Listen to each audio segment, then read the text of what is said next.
Hey, what's up, everybody? Thanks for tuning in to another episode of Let There Be Talk. Today is June 29th, a Thursday, and this episode is brought to you by my fantastic sponsor, El Cajon Harley. Yes, it is summertime, and it is time to get a motorcycle. Don't get it anywhere else other than El Cajon Harley. Located in Southern California. Follow them on Instagram, Twitter, and Facebook, or go to their website, immediately, elcajonharley.com. Tell them you want to get two wheels. You want to ride across America. You need to be cool. You're tired of not being cool. You're ready. You're not afraid anymore. No one's going to tell you you can't buy this motorcycle. Go down and buy it. They always say it's easier to ask for forgiveness than it is to ask to buy something. I don't know how that goes. Something like that. Anyway, just go get a motorcycle, a touring bike, a Dyna, a Sportster, a Softail. Check out all the Harley-Davidson line right on the giant showroom floor at El Cajon Harley. Also, get your bike serviced there if you have a bike already. Don't go anywhere else. Go and get your bike serviced by El Cajon Harley, the soft touchers. That's right. These guys aren't down there beating up your machine. They treat it like it's their machine. That service department is gold. They put together my Milwaukee 8 and threw down the 114 kit, and this thing hauls ass. Get yourself a Harley Davidson at no other place than El Cajon Harley.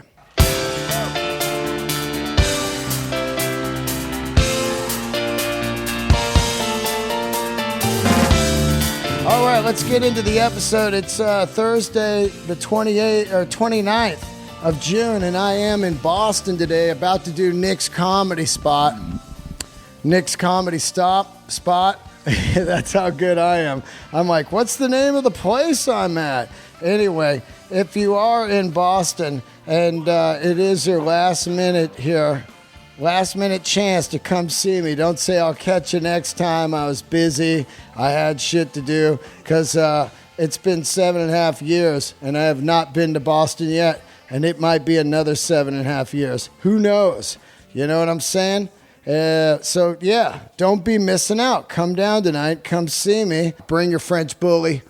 Get in free with a French bully. No, that's not true, but I don't know. I don't even know what I'm saying. I'm all jacked up, man. I've been in New York City now over a week and having an incredible time again. I absolutely love this city. It is electric. And every time I come here, I go, why don't I live here? And then I look at the rents and go, oh, that's why. I'll tell you what, this is how good New York City is. It's a lot of the times the weather is fucking shitty, ice cold, or blazing hot humidity. And people still live here and pay high rent. That's how cool the city is. Today is a great episode. Of course, you know I'm a denim freak. A lot of people that tune in are denim freaks, or they ask me all about what denim to get. And over the years, I've had some great denim people on.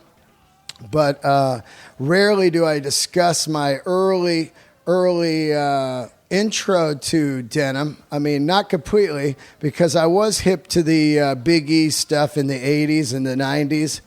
Big E Levi shit. I was scouring places for that while I was back on the road playing music. I'd hit Goodwills and flea markets and shit, hoping to find the pot of gold, the Big E Levi jacket or Big E 501s. And I was hip to that stuff a long time ago. And, of course, I learned a lot about that stuff early on from the Pope of Leather down there on Melrose at Leathers and Treasures, and also learned a lot about it back in the day at that Tiburon flea market. Tiburon, Sausalito flea market. Not Tiburon. I take it back. Sausalito flea market. There used to be a flea market in Sausalito right on the off-ramp there. And now it's a bunch of stupid shit like Best Buy. But back there was a flea market back in the day, and there was 2 or 3 guys that knew what the fuck they were talking about when it came to leather jackets. There was an old dude that sold like bucos and shit out of his van. I wish I remembered his name now. I'm sure he's long gone because he was old back then, and I'm fucking 51 now. If he is still alive, that would be a gold mine of a podcast. Anyway, over the years, different educations, the Sausalito Flea Market, and then the Melrose Leathers and Treasures. And then one day I'm in New York City in around 2000, I believe, 5, and I roll into a store in the meatpacking district called the Jean Shop, New York City Jean Shop. Walk in, and at the time, there was nothing like this around. It was just a shop that sold the ultimate selvage leather, or denim. Fucking this up. The ultimate selvage denim and leather in there. Met the owner. We hit it off. I was out on the road with the Stones. He came to a show with me. We hung out. And we talked quite a bit for about a year, and then we lost touch. And there I was walking in Soho yesterday in New York City, and I run into him, and bam, we fire up a conversation, and I love this guy, and I love talking to him, and I love his store, and it was great to see him, man. Anyway, you're going to love him. His name is Eric Goldstein, and he owns New York Jean Shop. And I can't wait for you guys to hear the episode. Before I start it up, just a couple more things here. I am in New York till July 5th, and then I split to Vegas with Joey Diaz July 7th and 8th at the South Point Casino. Then you can catch me with Bill Burr July 14th and 15th in Grand Rapids. I believe the venue's called The Church. Then I will be in Toronto, July 27, 28, 29, doing Queen Elizabeth Theater with Sam Tripoli and Red Band. Then you can catch me August 10, 11, 12 at the Punchline. And I guess that's it for right now. Oh, no, here you go. One last run here. Edmonton, I'm coming back. October 5th through looks like the 8th. October 5th through the 8th, I will be in Edmonton. Okay, guys, I love you. Let's keep the candles lit. Keep those reviews going on iTunes. And I'm all over the board on this intro. And I hope to see you guys tonight. One last thing. Eric told me to tell you guys. At the Jean Shop. If you call them or you go to the website, you can have 20% off anything in there until July 5th. Call them up and tell them Dean Del Rey sent you and get 20% off. They got amazing jeans. They got some of the coolest fucking leather jackets ever. And don't miss out on that. WorldJeanShop.com. Okay, keep the candles lit. Here he is right here, Eric Goldstein. All right, here we are, another episode of Let There Be Talk. This is a Handmade Edition. Great guest today. Introduce yourself. Eric Goldstein. I am the founder of Jean Shop as well as DenimRepair.com. So insane, dude. We just figured it out. We met 12 years ago. Yep. And I was thinking about it. It was so weird. I was walking down Soho. I'm here in New York. And I was like, what's down this street? And I see Jean Shop. And I'm like, what? I haven't been in this place. With a little black door. It looked like a little adult bookstore. I grabbed the wrong door, and you go, this door over here, sir. And I look up, and it's you. And I'm like, what are the odds? Because, we met about 12 years ago. I was out on the Stones tour, and you came to a show with me. But we met in your store, in the meatpacking district. And I thought about it, and I really think that, and I don't know the history before 2005, but really you were the guy that I thought was first with the Japanese denim, but I'm sure there was like Flathead and these Japanese companies. No, most of those guys came after me. But I didn't know where to get into that stuff, and you were the first guy to kind of have that store. We took a lot of that stuff and made it commercial with having a big store right in the middle of New York City. Right. And all of our product was only selvage. We're still the only brand out there that I know that only does our own selvage, custom selvage pattern. Now let's get into it. You were at Ralph Lauren before this, right? Yep. And then were you at Lucky Jeans or no? No, I was at Gap. You're at Gap. That was it. So I started Double RL, which is a big brand these days. You started it. Yeah, I'm one of the original founders. What year was that? That was in 93. 93. Yep. Graduated college in 89. What'd you do before that? graduate college, and I worked for Ralph Lauren in the quality control division. Really? I put a fucking suit on every day. Wow. And you'd come to the city? No, New Jersey. That's where the office was, out in Jersey. So wow. I would hang out in Jersey and with my suit on, and then one day I got a call saying Ralph wants to meet me as inspired line. And I was like, okay, cool. What is it? And there you go. We started a new line. So you're working there for a while, and then what makes you leave there? It was still a small line compared to the Gap. Right. You know, the Gap is the largest producer of denim in the world. So they snatched you? Yeah, they snatched me out of there. Called me and said, come on over. So, so I went to the Gap. I did the Gap for a little over 11 years. Traveled the world, man. That's got to be weird, right? Working at the Gap. I mean, because at that time, Gap, in the last few years, the Gap has like their own, like, you know, Chinese selvage jeans or whatever. Their own challenges, let's say. Right, yeah. But back then, it's just really like Cotton Dockers, and it's kind of a yuppie frat guy line, right? Yeah, it's just so different. I mean, back then, Gap was prime time, let's say. Right. They were like the deal. If you wanted good stuff and it was readily available, and you went to the Gap, and it was cool stuff then. I was there like at the best times at the Gap. Stock was humming. Right. We were selling millions of units. Yeah, it's not like that, unfortunately, anymore, but it's not really like that for anybody anymore. What do you think really is the kickoff? Because, you know, for years, none of us know anything. Of course, I'm hip to it in the 80s and the 90s of the Japanese and the Big E, Levi, and all that. And then you start to realize, oh, these jeans are different when Japanese guys are coming to the Rose Bowl flea market and buying this stuff like in the gallons. But really, no one really gives a fuck about denim until the mid-2000s. You know, people just bought pants, they blew them out. Started in the early 90s when I started working on it through Double RL. Now that's when selvage denim started becoming a little bit more mainstream. And then early in the 90s, they had it. Yeah, late 90s. And what were you going to Japan to deal with that, or what was going on? At that point, I was buying 100% of my fabric from Japan.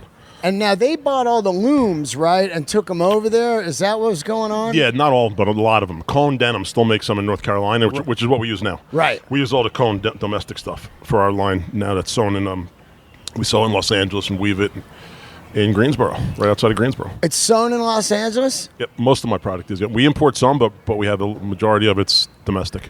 So now you're working That's the good stuff. That's the stuff you like back in the day, the good domestic stuff. Oh, yeah. Well, I mean, you know, I'm trying to set up the pre-story before, because I remember what happens. I'm just shopping around, and I don't even know why. Oh, I think I was staying in the meatpacking district, because at the time, the meatpacking district was hot. It was hot. It was the hottest place in the world for fashion. They had that great cafe. What was it called?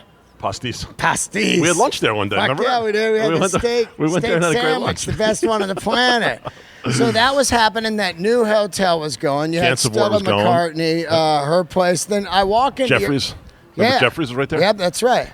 And I walk into your place, and I'm like, whoa, what the fuck is this? And it's really the first place where I see denim for about $150 or whatever. And I'm like, what is this? $260. Yeah, $260. Yeah, and I'm like, literally. Wow, man, this is crazy. But I feel it, and I go, oh, this is the goods, you know. And this is, you know, it pretty much, you only just had like one or two cuts. You had one cut, and then later you had one called the rocker. Right. Exactly. You got some memory. Yeah. But the thing I loved about it was it had that orange kind of janitor pants label inside, and then you hand signed them all. Yeah.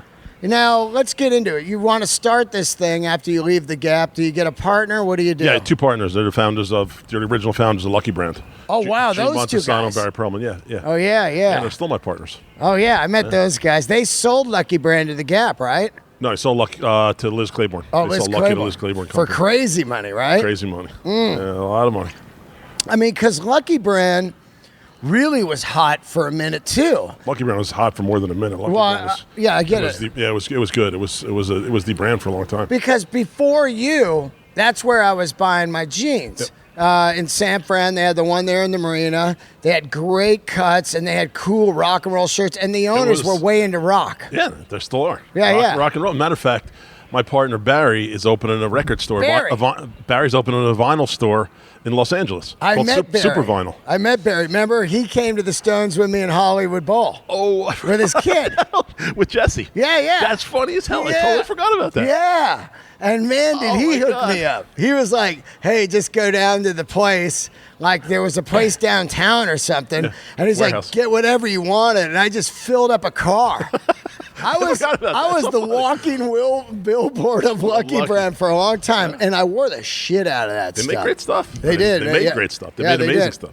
And then I start wearing your stuff. So, okay, you get these two partners, and you guys go, let's make our own denim. Yep. And you're saying, are you let's say all those Japanese companies like, Ironheart, Flathead, Strike Gold, Oni, all those guys, are you before that? Yeah. Really? Yeah. So. Well, I started this 14 years ago. 14 years ago. Yeah, it was very uncommon to do selvage denim when we started this. And what was the idea? Just to have some crushing denim that no one had? Best quality product out there. And were you always into denim? I was always into denim. That's what I did at Double RL, and that's what I did at Gap. But how'd you get into denim? Kind of by default. I always liked it. Listen, I got a picture of me downstairs when I was 5 years old in raw denim, a raw denim jacket and raw denim jeans. Yeah. So You're Cliff Burton from Metallica. Yeah. What do they call it? The Canadian tuxedo? Canadian tuxedo, yeah. I never understood that knock. I think it's like a great look. To me, Dennis Hopper wore it. I wouldn't go up to him and go, sweet Canadian tuxedo. I'd be a lot of guys wear it. I'd go, you look fucking badass. Cliff Burton from Metallica, that was his thing, bell bottoms and if you can pull it off, it's a great look. Some guys don't feel comfortable. I love it. I never understood people that go, you could pull that off, but I can't. It's like, fuck you. Just wear whatever you want. But most people won't. They're afraid. I know. I don't understand. They're afraid to step out a little bit. They're afraid that somebody's going to point at them and go, look, he looks goofy. Who gives a shit? You know what? You wear what you want to wear. They point and they go, I wish I had those balls. Right. I wish I could wear that. I wish I could do that, Yeah. but my wife wouldn't let me, or my friends would make fun of me. People would make fun of me. Like I carry this bag, and people go, "Sweet purse." I'm like, what's in that bag? Podcast gear that fucking you listen to every week, you dick. Fuck yourself. Fuck yeah. I don't give a fuck. You know what I mean? All right, so you guys decide to fire this up. What is the original thing? You want to be in the meatpacking district. We wanted to make great quality jean. Yep. Whatever the price came out, I wanted to make the best quality jean on the market. We wanted to grow it word of mouth, man. Old school. That's what we did. And then how we found a great location. Do you go to Japan and start sourcing out some stuff, or you go to the cone mills? How do you know? We went to Japan because we knew from all our experience together, the three of us combined, which mill was the best out there, and which trim guys were the best to make. Our zippers are from Switzerland with Riri. We had all the best components. Right. You're still using that stuff? Yeah, hell yeah. We didn't change the original goods. It's still the original goods, man. Wow. 14 years later. Wow. Yeah. Now, so you open up in the meatpacking district, and is it a hit right away? Nah, I think anybody that says anything's a hit right away, unless you're in the entertainment world, it's not. It took a lot of work.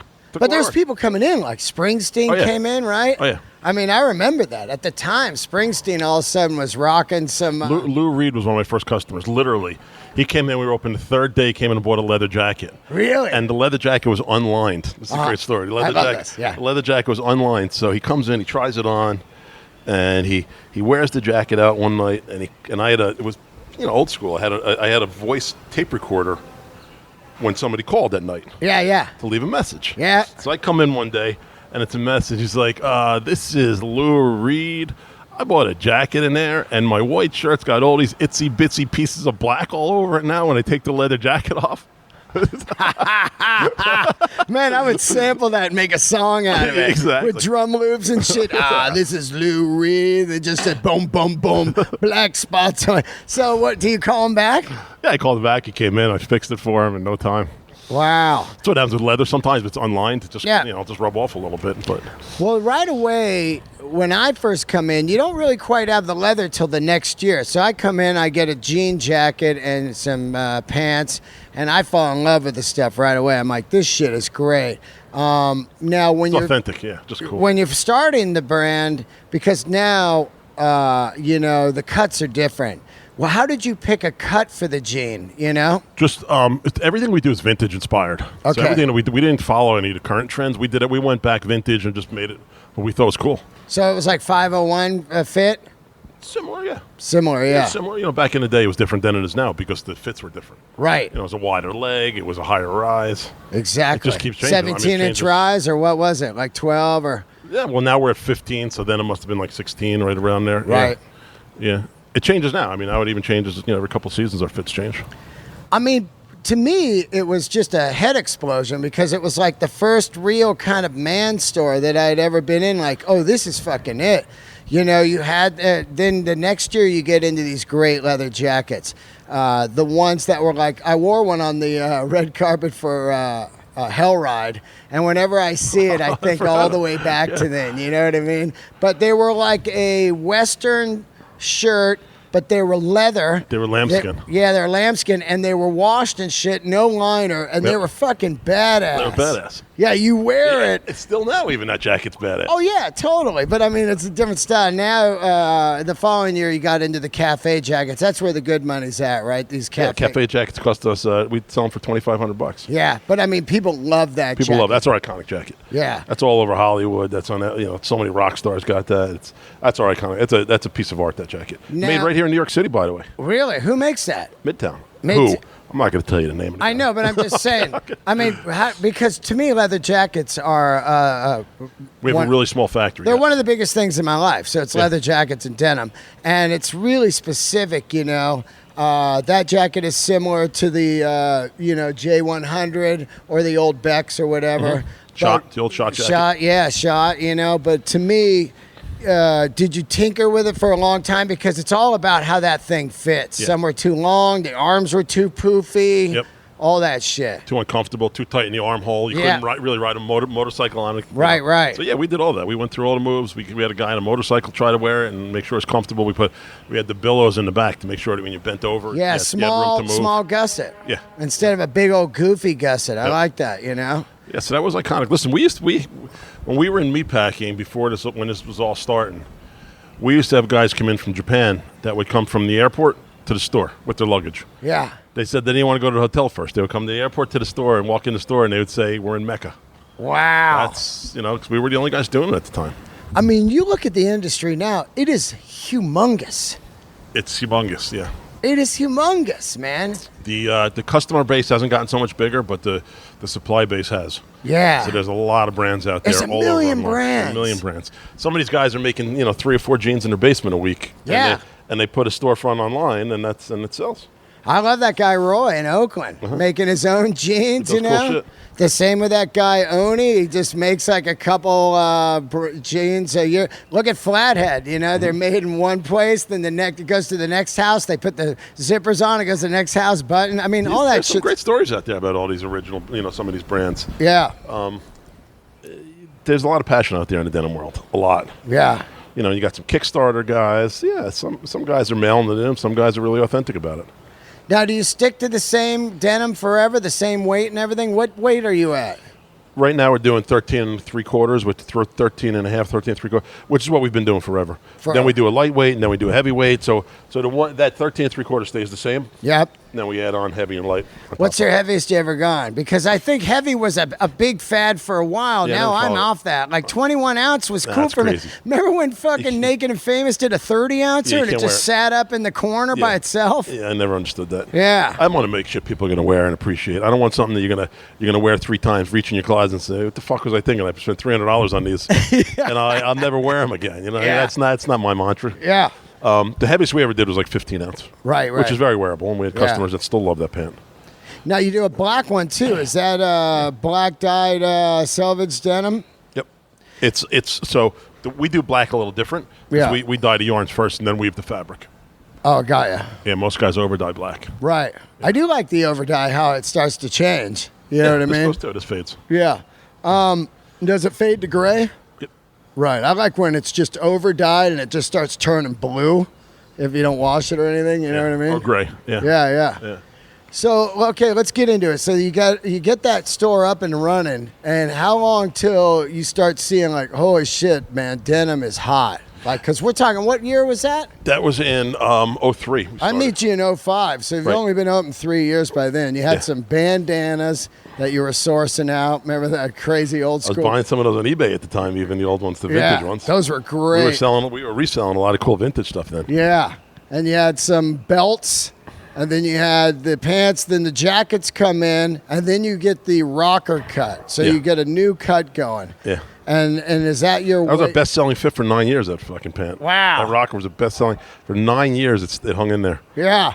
We still have it in the store, but it definitely faded. But we still have it. Do you make one slimmer than the rocker now? We make two slimmer than the rocker. Really? Yeah. I got to try some on, man. It's been so long. Yeah, we make a lot of slimmer stuff. That's what he wants. Yeah. The rocker's considered wide now. Yeah, right. It used to be thin because everybody went to the relaxed jeans that were big and baggy and looked like a fucking sail on your leg. Oh. And then we made the rocker and it was like, wow, this is cool. It's so tight. Yeah. Well, remember for a minute when Lucky Jeans was hot and the Black Crows were booming and shit, it was all about the semi-bell, the flare, that kind of like the orange tag, the 517 or whatever, Levi. That boot cut, not the big monster cut, but the one that came down nice and then just kicked out. Yep, a little flare on it. That shit was the goods for a while. You know what's funny? That hasn't come back since then because that trend probably not coming back for guys. I know, isn't that funny? For women, it came back. It's back for a little, but yeah, on a guy, you're not going to see that trending for a guy. It took a long time to come back from the 70s. Yeah. I mean, originally in the 70s, that's what you wore. I mean, it got all the way up to the elephant bell. You'd go to Mervyn's. And you buy this thing from Landlubber jeans and all that stuff. Yeah, some of the old school brands. Yeah, made the wide leg. Now, I always tell people don't confuse this great denim for stuff like True Religion and stuff. That's like fashion garbage stuff, you know. That's high fashion stuff. Yeah. In and out, goofy shit. My buddy Jason Collins calls it fancy pockets or pretty pockets. Pretty pockets. Pretty pockets. Oh, that's great. Pretty pockets. I got to pick up on that one. Pretty pockets, man. With the wide stitching and it looks like rope on the jean. Some rubies and stuff back there. But that's all garbage denim. I mean, no matter what you think about the fashion, that wasn't any. It's all price points, not quality. It's all price points. It's all. Yeah, it's not. Those people aren't interested. So you get up and rolling in the meatpacking district, and you start getting some celebrities wearing the shit. Like I said, Bruce. We've done a lot of celebrities. We do a lot of basketball players: Kobe, LeBron, Carmelo. We do. Michael Strahan is an amazing customer from a lot of athletes. Yeah. We do a lot of rock stars. We do Brad Pitt. I don't know if he ever wore. Right. We had a lot of guys wearing our leather. Yeah. Totally. Someone buy it online. Someone buy it from wholesalers. We wholesale all over the world. So a little bit of everything.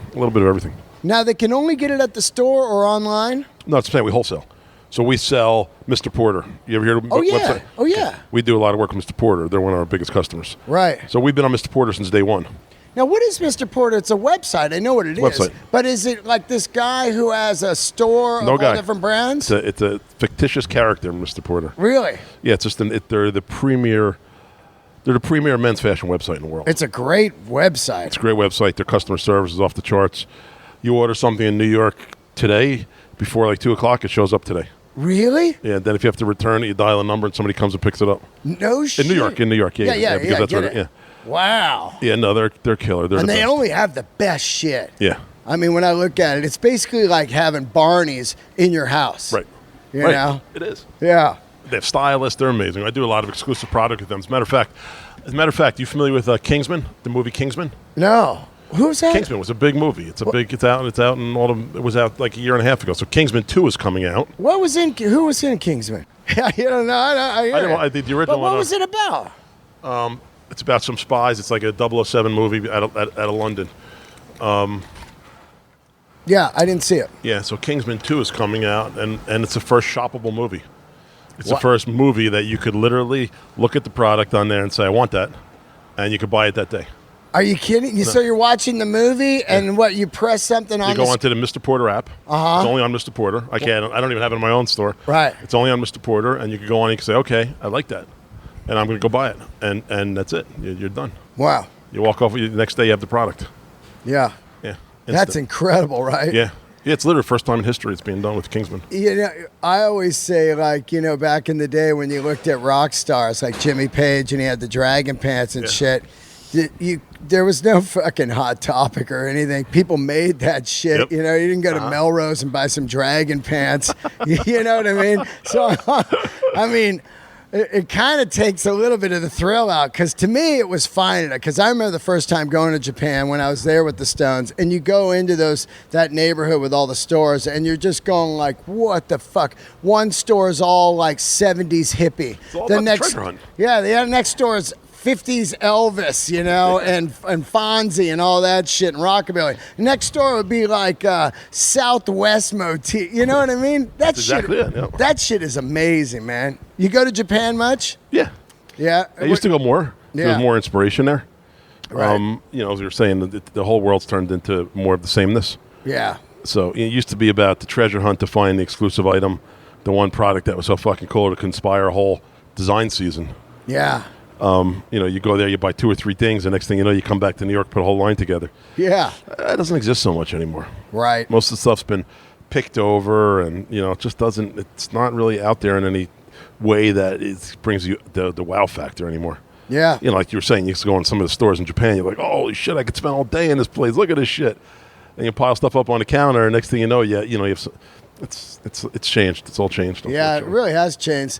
I mean, to me also, I don't really need to go to Japan much. I mean, I'd like to go like once a year, but I just go to the Inspiration Show in L.A. Yeah. And then I go, oh, well, here's the good shit. Yeah, they do a great job there. The people that are in the game. I mean, you know, shit like Real McCoy and all that stuff. But, yeah, it has changed, man. And I think you can get a little bored, too. Like, you're like, fuck, you know, I need something new, you know what I mean? Right. Like maybe a new look or whatever, you know? Or what a lot of people are doing now is taking the old look and redoing it. Yeah. Like I have a company called DenimRepair.com. Yep. So you could take your old jeans from 20 years ago, send them in to us, and we rehab them. We do what's called darning. We darn the crotch. We darn holes. Right. We patch the holes. And, yeah, it's your old favorite that tell your life story that you've worn the shit. And you got holes all over the place. We take that jean and fix it up and make it your favorite again. That's what we do at DenimRepair.com. I love that style of repair. It's crazy because, man, you know, for years when I was wearing your jeans, I never even knew this, but people say, oh, don't wash them. Now they say wash them, get that dirt out of there, because that's what makes the crotch sandpaper and fall apart. So now I wash them like once a month and hang dry them, you know, inside and out with like woolite dark and shit. But back then I would wear your jeans and then they would just be done. You know what I mean? You're like, well, these are done. I need another pair. Back then, nobody repaired them also, right? And nobody repaired them. No, it was unheard of to repair jeans. You didn't even wear them long enough to get that dope-ass look because they were so rigid and shit, that just sandpapered them apart. You know what I mean? Then if you rode a skateboard or anything like that, then they go faster. Completely gone. Yeah. So now you're down there at Meatpacking, and that place is completely changed. Pastis is gone. You're gone. Stella McCartney's gone. What happens down there? The rent just goes through. My rent tripled. Tripled. Now, how long was your lease for? My original lease? Yeah. Was for about 6 years. 6 years. And then every time we would re-sign short term, over the next 5 years, it tripled. Tripled. Yep. So not fucking greed. The greed was just unbelievable what was going on down there. Wow. That's why everybody moved out. The landlords thought that everybody by the balls. They raised everybody's rent, tripled everybody's rent. The Wall Street Journal actually wrote a whole article on it. And they jammed everybody up to the point that made it unaffordable. Now, what was the rent there by the time you left? A month? It was about $400 a square foot. Well, like what? I don't know how many square feet, but what was that? Well, for 1,000 square feet, it's $40,000. For 1,000 square feet, it's $40,000 a month. $40,000 a month rent. Yeah, for a retail store. Holy shit, $40,000 a month, man! You can't even. There's no way you could survive. Yeah, that's why everybody left. So what? When you first move in, it's like $4,000 a month. Yeah, something like that. Yeah. Then it goes to $40,000 a month. That's why everybody's gone. Listen, wow. Scoop left. Alexander McQueen, Matthew Williamson, Design Within Reach, Stella McCartney. I mean, I could keep going. Everybody's gone. When that place was humming, it was the coolest fucking place in the world for fashion. It was. And nightlife. Fashion and nightlife. It was like Disneyland because you could shop it during the day and buy some cool stuff and hang out with cool people. And then at night, within 3 blocks, was all the best bars and restaurants. It's crazy, right? And then it vaporized. Now it's nothing. Now there's the largest Starbucks in the country's moving in. And There's nothing there now, but it's all under construction. Yeah. And supposedly it's going to come back. Let's talk a little bit about Soho. Now, did you move to another store and it got caught on fire, someone told me? Yeah, I moved to a store on West Broadway. West Broadway. We were there for a little over 4 years, and we had a big fire one night in the store.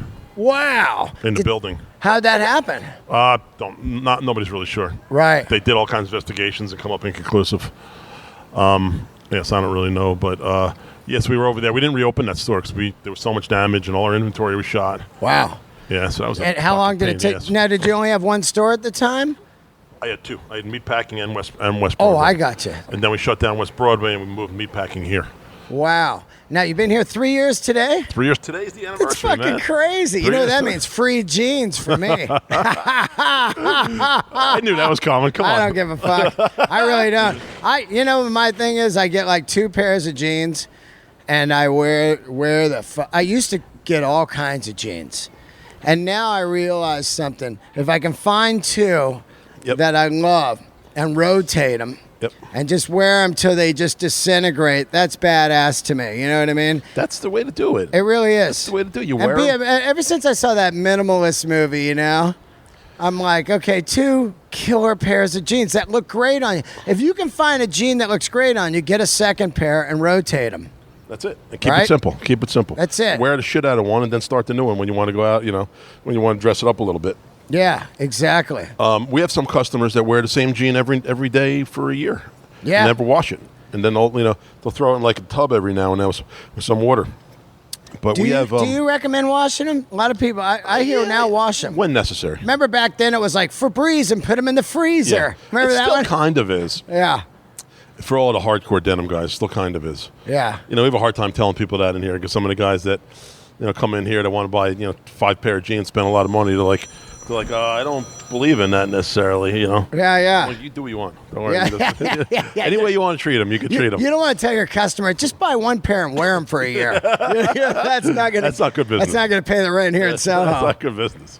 That's fucking crazy, man. It's so amazing because I really look back on your place, and that was the kickoff for my full-on addiction.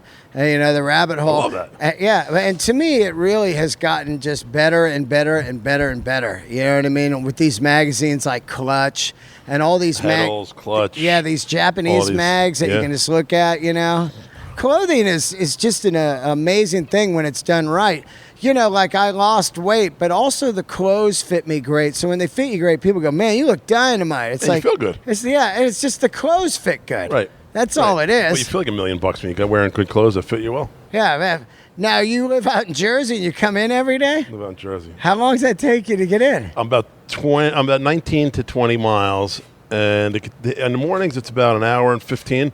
Going home could be anywhere from an hour and a half to 3 hours. You drive? I drive. Last Friday it took me fucking 3 hours to get home. You fucking drive? I'm ready to kill somebody. Why do you drive? Because I like coming and going as I please, and I like having my own telephone and my own air conditioning controls and all that. I like being in control. Has this place got you rich? I don't know about that. Oh. I don't know about that. Hey, man, I mean, I'm enjoying it, though. Yeah, building a brand. It's not about being rich. Can you get bigger, you think? Yeah. Really? Yeah.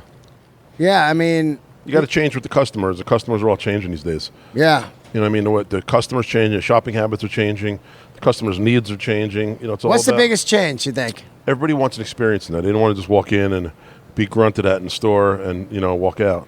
They want to come in and they want to be made to feel like $1 million in the store. Yeah. We have tequila shots. Yep. You come in, you grab a tequila shot, you sit in the backyard where we are now. Play good music. We have great music playing. We have a guitar customers come in and pick up. It's about having an experience. It's not because they could buy the product online if they just want the product. Yeah. They could make a phone call and order it, or they could just buy it online. Yeah. So it's all about retail has turned into, it's really, you got to treat people right and you got to earn it.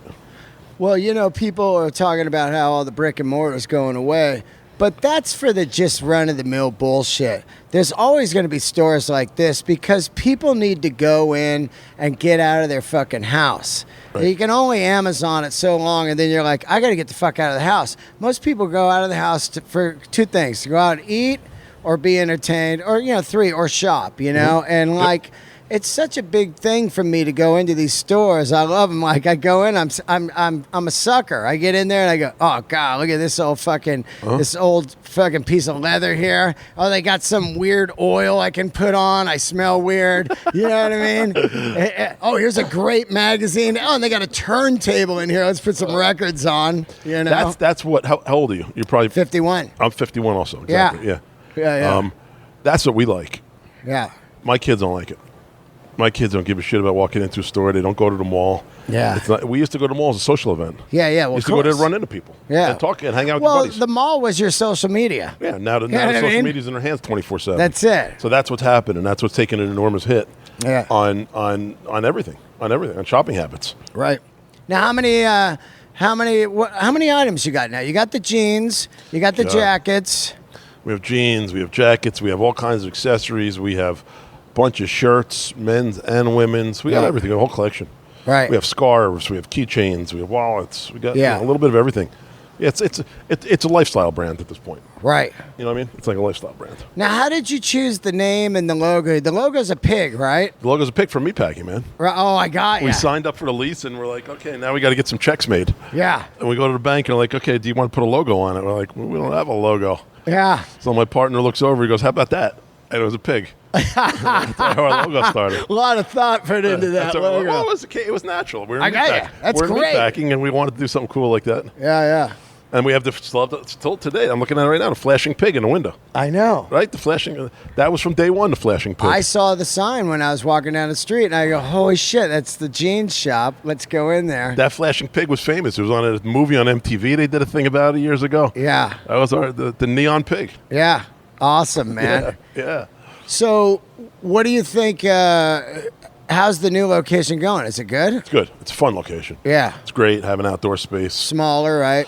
It's smaller. It's like 30% smaller, but we have a bigger backspace, like downstairs in my office and everything is. Oh, yeah. We have washing machines down there. We do. What do you do down there? You wash the jeans down there? We wash a lot of jeans down there. We do some production down there.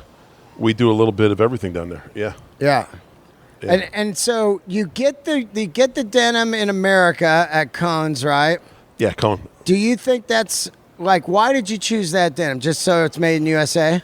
Made in USA, but it's also the best quality. You think so? Yeah. I've always been a huge Cone fan. Yeah, I go tour the facility all the time. Cone's amazing. They make great product. And they're using like old school looms and all that? Yeah, I can show you some videos of them. Absolutely. Oh, yeah? Yeah, I got it all. And how big is the place? It's just denim's unbelievably massive. It's beyond huge. I mean, look at those places like Cone and Horween Leather and all these different Chicago, those kind of places in America. They're old school, man. Yeah, right. Really old school, but it's a challenge. It's a challenge because they're not necessarily as efficient as the newer ones. So your costs, are up. To make it, you mean on the looms? Yeah, manufacturing. Oh yeah, of course. I mean that's what makes Labor's the jean cool, right? Electrics through the roof. Yeah, everything. Yeah, that's the best. Now, also, you had the selvage line, like back then, it was orange.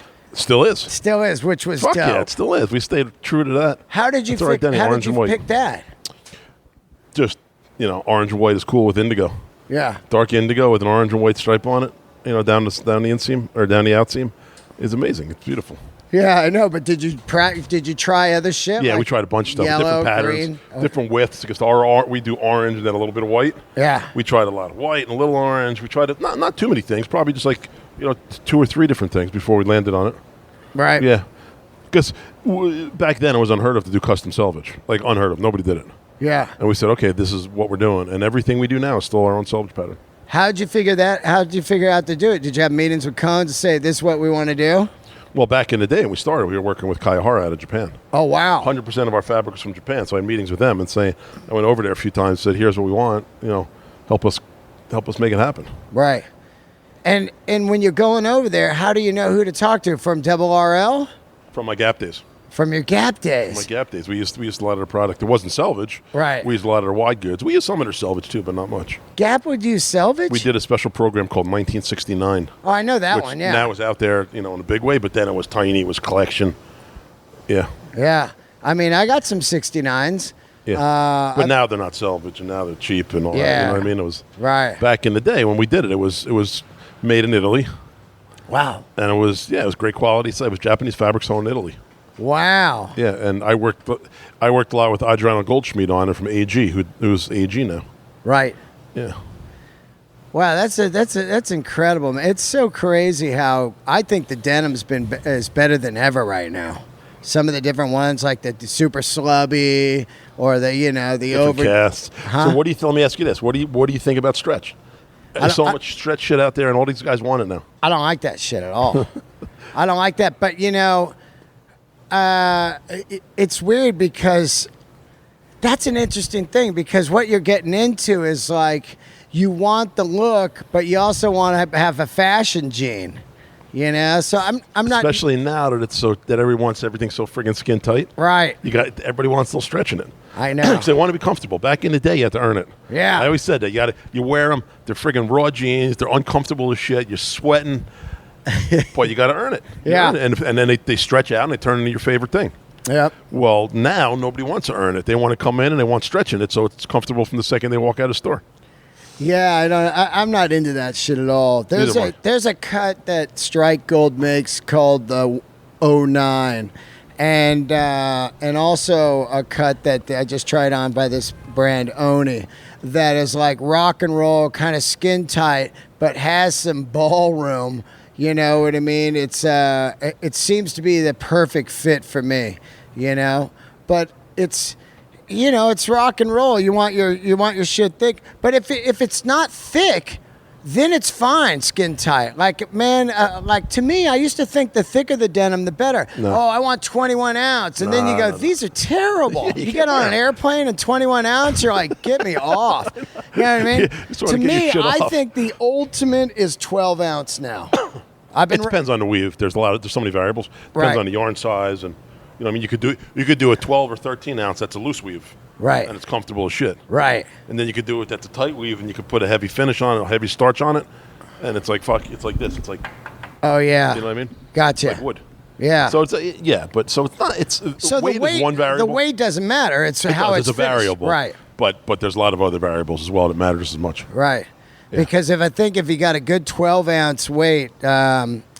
Like Flathead made this one, man. It was like a 1950. I didn't like the cut. It was like a 50s kind of 501 or whatever. But the pant was like a kung fu pant, man. It was flyweight. It was killer denim, and it looked fucking great, man. Yeah. You could actually kick some ass in these denim. You know what I mean? Yep. No, it's true. Yeah. But now, as I said, now guys come in, they want to be comfortable. It's about, it's a different world. All right, give a rundown where your website is, jeanshop.com. Website is worldjeanshop.com. I got ya. Worldjeanshop.com. And my other website is denimrepair.com. Right.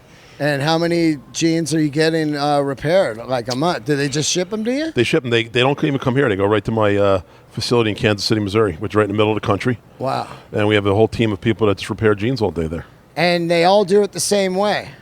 It's all done with a darning machine. How do people learn that technique? Because that seemed to come out of nowhere all of a sudden. It looks great. Yeah, we have a machine here in the store that we do it here. At Jean Shop, we do it. Yep. But we only do our own jeans here. Chain stitch on your hems? Uh-huh. Absolutely. Awesome.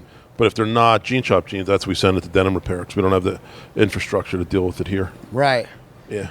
Now, and then there's something else that's cool that you might. Yeah, I'm doing something else called Denim Days. What's that? Denim Days. We started in Amsterdam. We started in Amsterdam 4 years ago. I wasn't involved with it then. I'm involved with bringing Denim Days to the United States now. So the weekend of October 1st, we're going to have about 40 different denim brands at the Metropolitan Pavilion. Oh my God, I got to go to that. It's open to the public. It's brands selling directly to the consumer. So it's a B2C, business to consumer show, which is like the way we're doing it has never been done before in the United States. As I said, it's cool as shit. We've been doing it in Amsterdam for 4 years. I just spent a week there. But now we're making it. We're doing New York style. Let's put it that way. So you have 40 brands coming from Japan? No, all over. New York, all over. A couple from Japan. Not all denim brands, denim and denim lifestyle. We're going to have a couple of jewelry guys there. We're going to have some guys hand dyeing indigo there. Kind of like inspiration. Yeah. Yeah. Yeah. Wow. But done in a bigger, let's say, a little bit more commercial way. Right. This show's not only for the denim head. This show is for more the mainstream guy, too. Wow. You know what I mean? Like, we don't want to make it just for the denim heads because there's other shows that do that. Yeah. We're not trying to compete with them. We're trying to do it more for, like, you want to go for a walk with your family, husband and wife, kids, walk in, buy some cool jeans, look at some other cool stuff. Wow. That's great because you can see all these different brands. I really think that denim is an art. I believe that, man. Yep. I think it's so incredible. In the last couple of days, I've tried on probably like 15 pairs of pants just because I'm kind of looking for a new thinner one, to wear. Because I got here in my, and I'm only wearing 15 ounce right now. And I'm like, on Friday, the humidity hit. I was in a Subway. I go, these are out of here. They're great. Swamp ass. They're great on the motorcycle riding down the highway. But, walking, I probably walked like 700 miles in the last week I've been here so far. And I'm like, these will not work. No. And to me, I'm really getting into only things that work. So I just got a Montclair jacket, and that'll be for winter for traveling. Flyweight, goes in your bag, warm as fuck. Then I got the Ultimate Leather. I'm good on that. The Buco Real McCoy's jacket. I got the Killer 2 Ironheart flannels. And then the jeans, you know what I mean? I gotta get you a pair of my jeans before you leave. There you go. There we go. I'm ready to check it out. There we go. Real quick, before you split, we did meet and we went to the Stones. It's been fucking 12 years. I can't even believe to see you. It's so funny. You like flustered me yesterday. You're like, Eric Dean. I'm like, what the fuck? In 12 years, man. I recognized you right away. I was like, I didn't remember what you looked like at all. Out of sight, out of mind. Right. And as soon as I saw you, I went, Eric. It was amazing. I looked back. Whenever I looked that way, I looked back. I'm like, what the fuck? Yeah, it's funny because I was skinny when you knew me, and then I got fat, and now I'm back to normal. So if you would have saw me like 2 years ago, you'd be like, what the fuck, dude? You put on some weight. But we went to the Stones. We had an incredible night that night out at Meadowlands. What, you're a big Bruce guy. Who are you into? Love Bruce. Big fan. Friendly with a bunch of the guys in the band. Yeah. Brian Adams, great customer. Another great guy I love. Ryan Adams or Brian? Brian. Cuts like a knife. Yeah. Love the Stones. Yeah. You ever meet? U2's in town tonight. Yeah, you going? Nah, I wish I can. I got something going on, but they're in town. I love U2. Do you ever meet Bruce? Yeah. When he came in and bought shit? Yeah. Did he just come in solo and there he was? Solo. Just him. Solo. And did you look at him and went, that's fucking Bruce? Uh-huh. What was that like? That's great. And he was nice as could be. And now his stylist comes in and buys stuff for him. He wears a lot of our leather jackets. I see him wearing shit, yeah.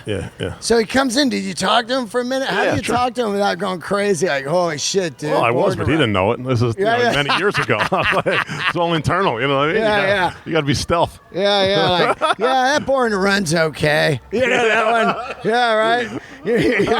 I'm more of a Dylan guy myself, but you good, man. Exactly. Fuck, man. That guy's that's one of my favorite things about being in retail in New York. Yeah. You just never know who's going to walk in the door. I mean, look at you yesterday. You know what I mean? Never know what's going to happen. Then 1 minute from now, who's coming in? Yeah. We had Casey Neistat in here 20 minutes ago. Yep. Who was one of the biggest vloggers in the world. Who else has come in that's blowing you away? Like, you're like, holy fuck.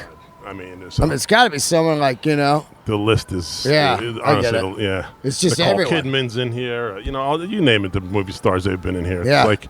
And that's what's flattering about it. It's nice. Yeah, it's great. It's nice when other people wear the jeans. So I got a funny story. So the other day I'm driving in, and I'm on Canal Street, and I'm in traffic, and I'm fucking miserable. And guy cuts me off, and I start to go a little bit, and this guy's coming by in a messenger bike, and goes right, like almost into me, and then right around me. Yeah. And he's right, like almost on my hood. Yeah. And I start beeping the horn, and then as he passes, I see it says he's got my jeans on. Oh! So I'm like, yeah, dude, keep going. Hey, you fucking asshole. Nice jeans. I know. That's exactly what my buddy was in the passenger seat. He was dying. You into comedy? Yeah, sure, of course. You didn't even know I did it, man. It's like, you can't be that into comedy. Do you like comedy, though? I do. Who are you into? I just don't have enough time. I don't have any special guys. Why don't you just move to the city? Your kids are all grown now. My kids are grown. My kids are out. My Why wife don't would you love fucking to move right here down in the basement, man? My wife would love it. My wife's from the city. Why don't you do it? I need space. Why? I got my dog. I got my yard. I love gardening. What kind of dog you got? Shit. Labradoodle. 120-pound dog. Wow. Big boy. You ever bring him here? Nah. Really? He's too old. Back in the day, I did a few times. Dude, you should move back to the city, man. I know. We'll be here eventually. Yeah. It's expensive as hell. You got a spot downstairs I could rent from you? Like an apartment? Yeah, you want to lay in a work table? I just ask. You never know, man. People go like, you know what? Actually, there is a studio right here, man, if you want to rent it. Yep. Well, fuck, dude. Great catching up with you, man. I can't even believe it. Awesome. And I'm here all the time, so you got to come see some comedy. Congrats on your success. It's huge. Thanks, dude. And we'll go see the Stones again. Sounds good. Let's do it. Have you seen them since then? Yeah, sure. I see them every time they're around. Yeah. I don't miss the show. Every time they're around, I figure out a way to get there. All right, World Jean Shop, and or come to the store here in Soho on what street is this? Crosby. This is Crosby between Broome and Grand, and I'm always here. All right, man. Underneath, so. Thank you so much for doing the show. Thanks, guys, for tuning in. Don't forget to leave a review and subscribe on iTunes. And candles lit. See you guys.